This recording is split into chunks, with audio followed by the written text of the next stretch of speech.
Managing Director of Gujarat Agro Industries Limited.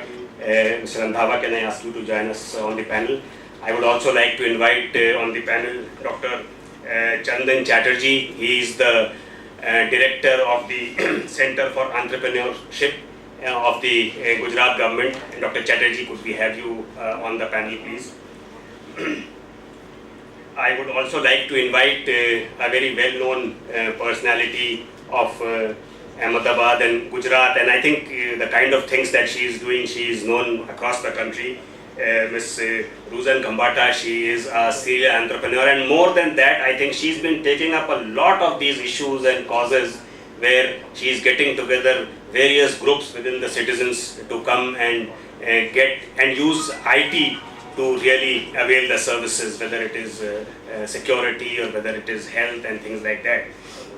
I would also like to invite on stage Mr. Prakhar Gupta, who heads the Builder Bazaar platform for Infibeam. Infibeam is Gujarat's largest e-commerce site, and they are doing phenomenal. I think they are one of the few e-commerce organizations which are profitable. They are doing a fantastic job, and the way they have really been able to get common people to use IT for shopping, I think that's been fantastic. And I would also like to invite on stage Ms. Nitza Agret Villa. She is the senior attorney from Microsoft. Could we have Nitza, please? She is an attorney, as I just said, and I think she talks to governments, finds out what their concerns and challenges are, and tries to find solutions and answers to those. Once again, thank you so much for taking time out on a weekend, especially, and such a hot weekend. I think Gujarat has broken 100 years records in terms of the heat that is going on today. So, however, let's try and keep this discussion as cool and as focused as possible. So, as I was saying, I think the use of IT in governance is a no-brainer now. I think the way IT has really penetrated government, and we know about e-governance and mobile governance and digital governance, right? I think the last 15-17 years we have been seeing a lot of action. I think we started with the National E-Governance Plan, NGEP, in the early 2000s. And I think ever since, everything has been put on the fast track, and there are those mission mode projects and so on and so forth. So very clearly the Prime Minister of the country feels, and rightly so, that IT is really going to be a big game changer for all of us. When I say all of us, I mean the government, I mean the citizens, I mean the businesses. Since this is a program where we are talking about how and what governments are doing, my first question to everybody on the panel is that what are the kind of, from your experiences, what are the kind of challenges you as a government think the governments are facing, especially when it is a question of adopting ICT for your various applications, for your services, and so on and so forth. So what are today the kind of challenges that you are facing? So we could start with Mr. Randhawa, if you may. Actually, mindset in the government sector, the old people, they are not acclimatized to the new technologies. They are still, they feel that the things should go as per the, they are not adaptable to the new technologies. Now the young generation, which is very easy, they are taking it very lightly, and they are using the technology. The problem is the old people are not using technology properly. The young generation is not using the field properly. Both gaps are there.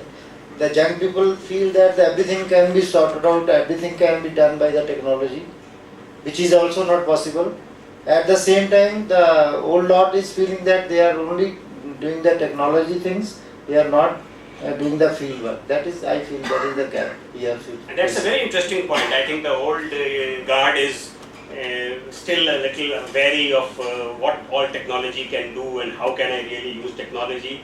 And the new generation, and I'm very happy to see a lot of young people here. In fact, we had a session in the morning and that had even younger people. They are the people who were working on applications and services and things like that. So that's a very interesting point, that's a bit of a gap between the old guard and the new generation. Yes, anybody else would like to share? Yeah. I appreciate what you said, that the young and the old are not adapting to the technology. But there's another flip side to it also, because old means I have seen also old people who are very comfortable using mobiles. But why they are not adapting to this technology? Because e-governance and all this getting IT enabled gives a lot of transparency and increases productivity. So and coming back, are you saying that the government is against transparency? I'm coming to that. Let me. So I mean, with due respect to that, what is the major challenge here is that I can give a lot of examples once we proceed through it. And with due respect, I'm not from the government side, but yes, I work with the government. So I go and tell them about this also, so that they can improve. And yes, they are working on it, because the top, it has a top-down approach. The top is very strong. Yes, they want to make changes, but the down the level, whichever generation we are talking of, due respect to the old new generation also, they are not deliberately adopting because of the transparency and the productive angle, which I'll talk about it with further examples after this question is over. Yeah, you have raised a very, very sensitive issue, but I think let's see what others have to say. Yeah, please. Again, reacting, Rujan, I'll not talk on the young generation of this, but just I'm sharing our small experience from the government. I'm from the Industries Commissioner. Now, the 2003 first we started Vibrant Gujarat. That time we signed the MOU. So that, and MOU, one of the concept was that everything should be online. Even the entrepreneur he should be in a position to find out where he is, his file is moving, and this. Let me share with you. Finally, we found none of them, means at least 80 to 90% of the industry itself, they are not ready to accept this offer. Now, it is not always in the government side, and to activate the system till date, and especially in the spot SMEs and MSME, now again everything has been uploaded in the website. Now even the application also you can do it, but still I feel it is not only the government, even other side, this needs to be improvised on that level, then only the connectivity and activity can be made it than what our expected level. It is not in one side, both sides, and still I feel not only the government side, it is in the industry. At least 90% of the SMEs, they are not still ready, either not ready or not ready to disclose kind of thing, whatever. That is the issue. So these are the challenges. But yes, 2003, 2000, every 2 years it is now, even 2015, lot of improvement is there. Therefore, you will find many of the things, it is online. You go to the website and you can do it, even for filing your EM Part-1 now in the Aadhaar and this other part, that can be done. So it is improving, but at the same time, other side also needs to be. So this is a counter attack from Dr. Chatterjee. That's for Rujan, I say. And I think that the message for Microsoft here is that it's not just the government. I think you have a huge market sitting there in terms of SMEs who also need to really get going as far as this is concerned. Yeah, please. Yeah, Rakha, you wanted to add something. So just wanted to add to Dr. Chatterjee's point. So we are talking about smart cities these days. So smart cities actually need smart citizens as well. So from the, as he rightly said, SMEs, the business owners, they also need to be trained on the new technologies. They also need to adapt to what the current market scenarios are, the e-commerce industry, or using technology to their benefits, to their productivity. So that is where I think Dr. Chatterjee's team is doing a wonderful job. We have been working closely with them. So they are actually training a lot of entrepreneurs. They are working with the Chamber of Commerce. So they are trying to train the merchants who are like traditional merchants to how they can move to the online world. So that is something is need of the hour. Yeah. Yeah, but after you. I am the foreigner here, but I live in India now. I'm a Diliwala. I guess in this conversation about who's adopting first and who comes first and is it the egg or the chicken, right? I would say that when I have conversations with governments or with large enterprises or large groups or even smaller enterprises that are appearing now, there is definitely a thirst for data. Not that actually it's not data because there's a lot of data, but how can I gain insights about that data in order to allow me to act? Okay, so how do I take all this information I have? How do I make sense of it? And then how I can actually make plans or determine priorities or come up with with strategies. And I think there is an area where we see a lot of governments coming to us in order to figure out some insights before we go ahead and implement other things. So so there's definitely the transparency piece. There's definitely the social engagement and connecting with the rest of the stakeholders. But I think that is an area where we see, at least so far, we see a lot of interest and see what are the kinds of things that I can learn from what I have, and then what are actionable things that I can do based on that information. So I think that's the idea. Yeah, Dr. Randhawa, you wanted to add something? Actually, I feel the gap is there. Whether some sectors, industry sector is coming comparatively better, agriculture sector, education sector, there is a lot of potential there. Medicine, bigger telemedicine is possible because now the going to schools and the infrastructure for schools very difficult. Our population is increasing in many folds. In the future, the real schools or this technologically based, techno-based schools, future, I think we have to go for that. Yeah, people are saying that people can attend the schools while they are in the bus or they are waiting at the station or they are in the wherever they are, they can attend the school. They are, they can. That type of mode we have to come look into our population pressure or the infrastructure problems. In that way, technology can be used in a very big way. Now we are. Sometimes I feel only putting down data and Excel sheets or like we are telling that is the technology. That is not the technology. Until unless technology will not reach to the masses, then now few pockets, few people are using. Now even mobile technology, now it is coming very well. Communication. So the agricultural community, the farmers is one area where the Prime Minister himself has been taken. I think when he was the Chief Minister of Gujarat also he was taking a lot of interest. So what are some of the things that your organization is doing to really... We are doing, because now everything, iCadoot portal is there in agriculture department. Now you can go for all schemes, everything, our policies are there on that site.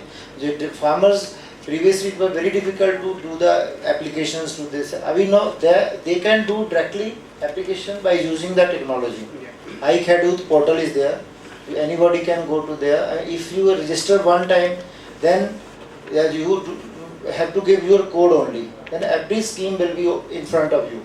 Then you can take the benefits, subsidy benefits. And for your kind information, last year we were distributed only Gujarat Agro, I am giving the example, 139 crore subsidies. This year we have given 530 crore rupees. Because of this, the accessibility is there, transparency is there, like Madam mentioned that, because the human factor should be reduced as possible. Maximum it should be directly by the technologies. As and when the more and more human factors are there, she rightly mentioned that people are not liking that. They feel that the power cut is there. They are losing their technology. Then I feel that everybody feel that something, I am losing something. That's I'm losing control. I'm losing control. Power. Not only everything is not corruption or like that. Sometimes importance. I am not important. Nobody is coming now. That is another point. We can't correlate it always with the corruption or like that. Sometimes you don't feel comfortable. Nobody is coming to me now in the office. My authority is not there. That is right. I wanted to add over that. There is also a very good soil card, sir. With the soil card, the good thing which happened is, which I really appreciate, that now as the soil card, the type of the soil which the farmer has, is everything is now put up on the data. And so when the farmer calls for advice, the person who answers that, the expert who answers that, he at once sees that the data, okay, he has this type of soil, so this type of crop can be good at this season, and what is the things that he has to do. So that is one more benefit which has been evolved because of So many correct. benefits are there. Not only this, now application is okay. Even we have mentioned all the parties like previously tractor subsidy, so many 600, 700 items are there For on the which the subsidy, government is giving subsidy. Now what we are doing, we are putting it in our website. These are the companies, these are the rates, these are the standard, you have to take anywhere. Then if you will take from these companies, these item, rates are mentioned, you can take, it is not L1 also, it is, you can go for best quality. Yeah. Otherwise what ever happening in the government that you are going always for L1. L1, which is the L1. lowest price. Lowest price. Yeah. Lowest price may not be the quality best. wise suitable to the farmers. Now we are impaneling the parties. Then they take it as from that empaneled list, they can take. Hundreds of tractors are there, hundreds of machines are there. They out of that they have to take. That is standard. GITCO give the certificate also, as well as Government of India approved machines. Then that is another factor. Now they So are so I think that's a very, very valid point. Any other points, any other thoughts on what are the kind of challenges governments are facing? A couple of very right ones have been pointed out, but what are the kind of challenges that the government is facing, especially as they want to move towards a technology-backed, technology-oriented journey? That's why I'll again example the attitude of the government. That is also very important to understand. I can refer the recent announcement of Gujarat government. I think on 1st January, I can remember that day, 1st January in Times of India, it was in a big way. Now, government has announced for Wi-Fi free to all the public places in 13,800 villages of Gujarat. Now, this is an attitude. Attitude means now, because I'm again from the entrepreneurship development activities, therefore, not necessary you will have to come to Ahmedabad or Surat or this city area. Even from the sitting in the interior, a lot of things can be done by your own sitting there. Now, that sort of, even not only for just digitization, but the object behind it, so many other things, it's happening. But as I said repeatedly, that there is a certain other part. Challenge is government is changing, but government alone, if the change is there, things will not work. It is a complete So all these stakeholders have to. Has to. So therefore, training and other part, what I was even with the chamber, we are also trying to update themselves how to connect yourself with the system. If that sort of training is not given, again the question. So it is a challenge, and it is being happening. That's all. My next question is that how do you think, how do you see the citizens, the businesses, their expectations from the government changing? Today, what are the kind of things that they are asking for in terms of government services, in terms of speed, quality of service, relevance of service, timeliness, etc., etc. So we know very well that there are millions and millions of people with smart cards. They don't know how to read and write, but they know how to use the smartphone, sorry.